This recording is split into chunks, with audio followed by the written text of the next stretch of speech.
Section 1. What is inflation? So what exactly is inflation? Think of it like this.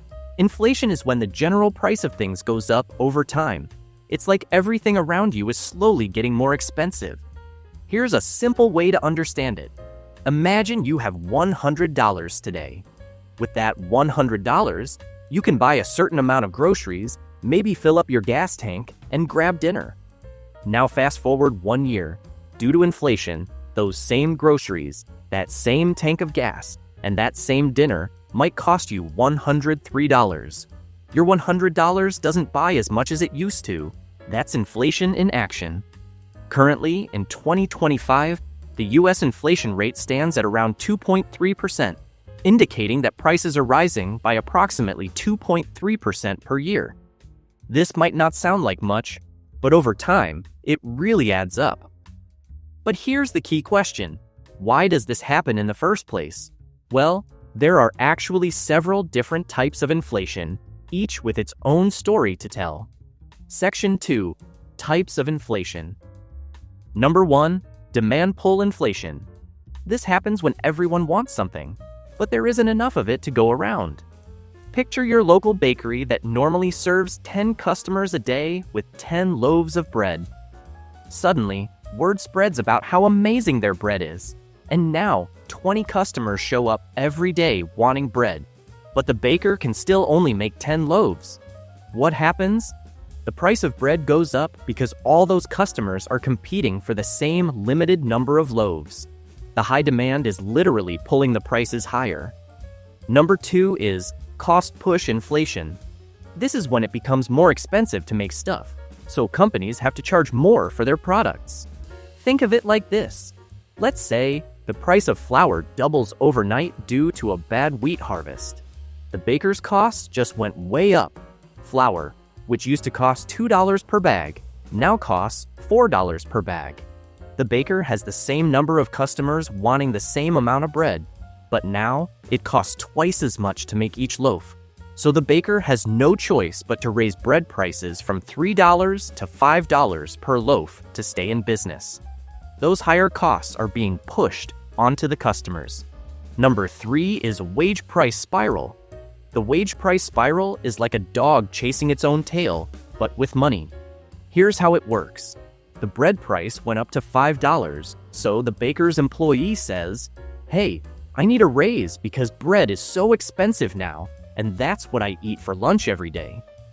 The baker gives the employee a raise from $15 per hour to $20 per hour.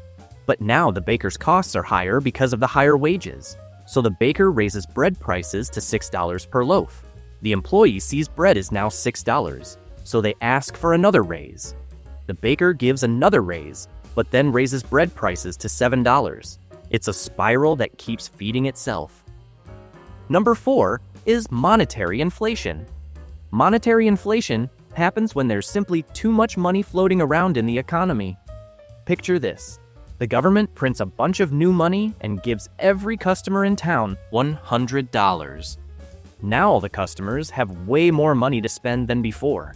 They all go to the bakery with their extra cash, ready to buy bread. But the baker still only makes the same 10 loaves per day. With everyone having more money and wanting to buy bread, customers start bidding against each other. "I'll pay $8 for that loaf." "I'll pay $10.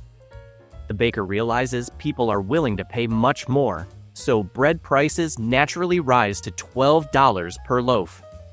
Too much money chasing the same amount of goods pushes prices up.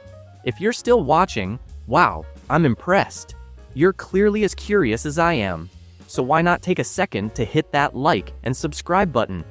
Go on, I'll wait. Thanks a ton. All right, let's keep going. Now let's talk about hyperinflation. Inflation's evil twin. This is when inflation goes completely crazy, like prices doubling every few days or weeks instead of growing slowly over the years.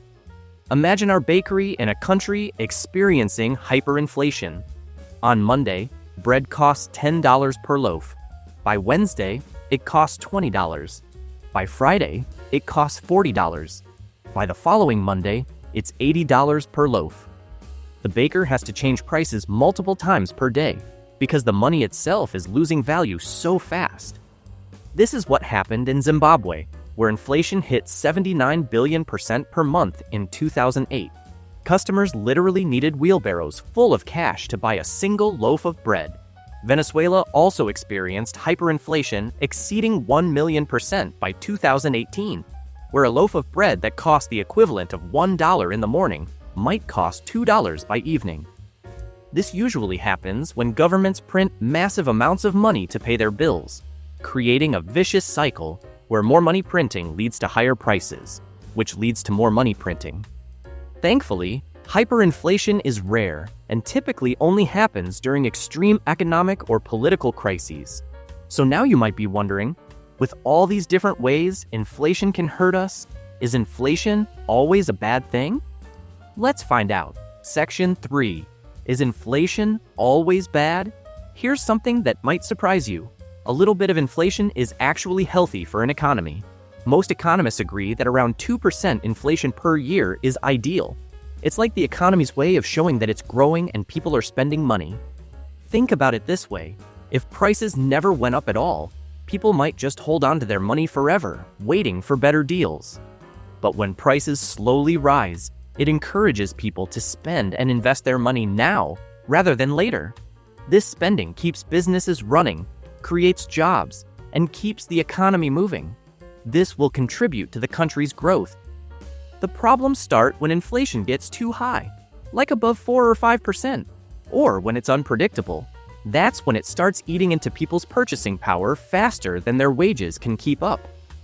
If you gain some knowledge from this video, check out my other explainer where I break down how tariffs actually work in the simplest way possible. So there you have it, inflation demystified. Don't forget to subscribe, and thanks for watching.